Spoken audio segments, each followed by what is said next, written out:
أعوذ بالله من الشيطان الرجيم بسم الله الرحمن الرحيم الحمد لله رب العالمين الرحمن الرحيم مالك يوم الدين إياك نعبد وإياك نستعين واهدنا الصراط المستقيم صراط الذين أنعمت عليهم غير المغضوب عليهم ولا الضالين آمين اللهم صل على سيدنا محمد الفاتح لما أغلق والخاتم لما سبق ناصر الحق بالحق والهادي إلى صراطك المستقيم وعلى آله حق قدره ومقداره العظيم سبحان ربك رب العزة عما يصفون والسلام على المرسلين والحمد لله رب العالمين.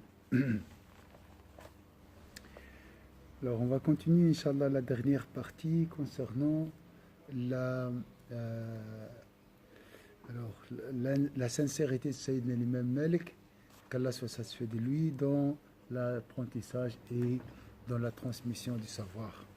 ويدل على إرادته بالعلم وجه الله تعالى واستحقاره للدنيا ما روي عنه أنه قال دخلت على هارون الرشيد فقال لي يا أبا عبد الله ينبغي أن تختلف إلينا حتى يسمع صبياننا منك الموطأ قال فقلت أعز الله مولانا الأمير إن هذا العلم منكم خرج فإن أنتم أعززتموه عز وإن أنتم أذللتموه ذل والعلم يؤتى ولا يأتي. Une autre preuve de sa piètre considération du monde est du fait qu'il ne cherchait par le savoir qu'à plaire à Dieu. Nous est fourni par cette anecdote que Malik lui-même rapporte. Je suis entré un jour chez Haroun al-Rashid. Haroun al-Rashid, c'est un prince à l'époque, qui me dit « Oh Abu Abdullah, c'est l'imam Malik, j'aimerais que tu nous rends souvent visite afin que nos enfants entendent le Muwatta. Le Muwatta, c'est le livre de l'imam Malik. Il est très connu, le premier livre de hadith. Le Sayyidina l'imam Malik a rassemblé les hadiths du prophète sallallahu alayhi wa sallam dans ce livre. Directement de ta bouche.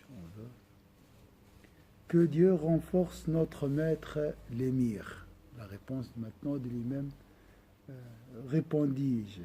C'est vous-même qui avez suscité cette science. Il veut dire ici, bien sûr, l'imam, le prince Haroun al-Rashid, était de la famille, de la lignée du prophète sallallahu alayhi wa sallam. Quand on dit Abbaside, c'est Al-Abbas. Al-Abbas, c'est l'oncle du prophète. Donc la réponse est très importante, très intelligente.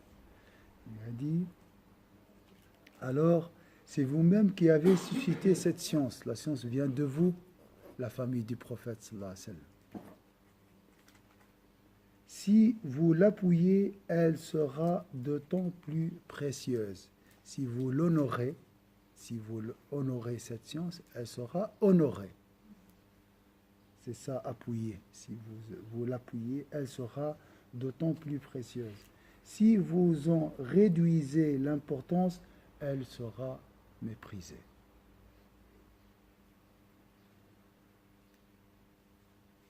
Cependant, on va vers la science. Et on n'attend pas qu'elle vienne à soi. Tu as raison, remarqua le calife. Rendez-vous donc à la mosquée où vous entendrez cette science avec tout le monde. Comment vous avez compris d'après ce récit que l'imam Malik cherchait à plaire à Allah Azza wa Jalla à travers la transmission du savoir?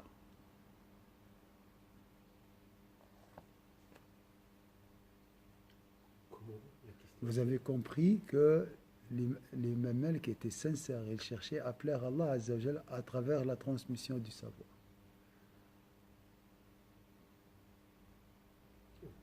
Sa réponse vis-à-vis, il n'a pas répondu positivement à la des membres du Khalif. de Khalid.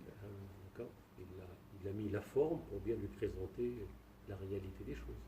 Il faut aller chercher le savoir dans la mosquée et non pas qu'on s'attend et que le savoir vient à nous.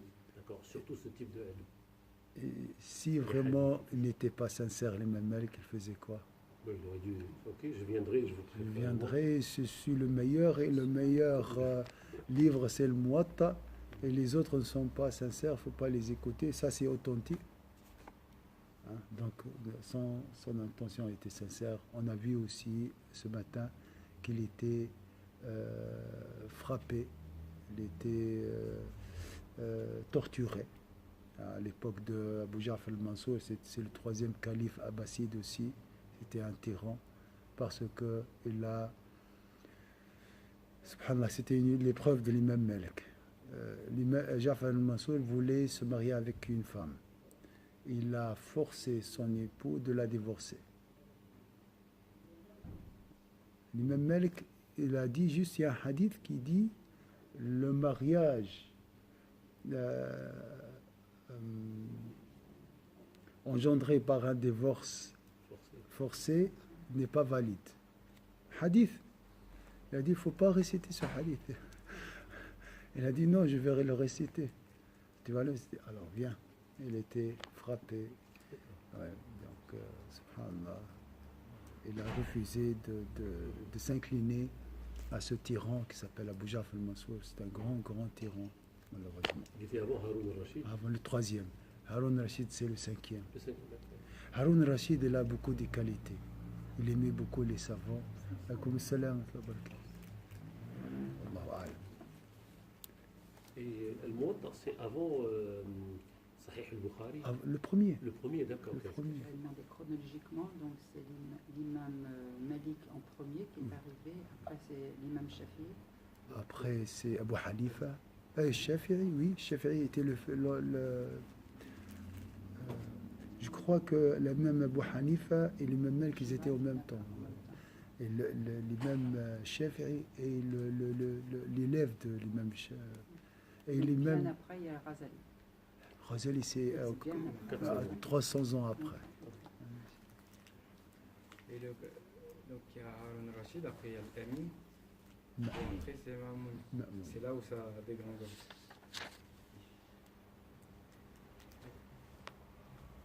Les califes, ils étaient nommés comment?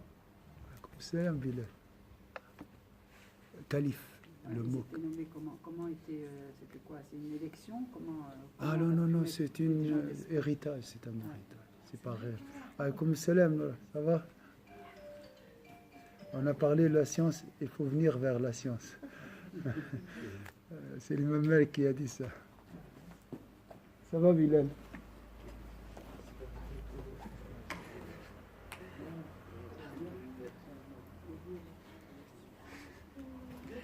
Je viens de rentrer du travail.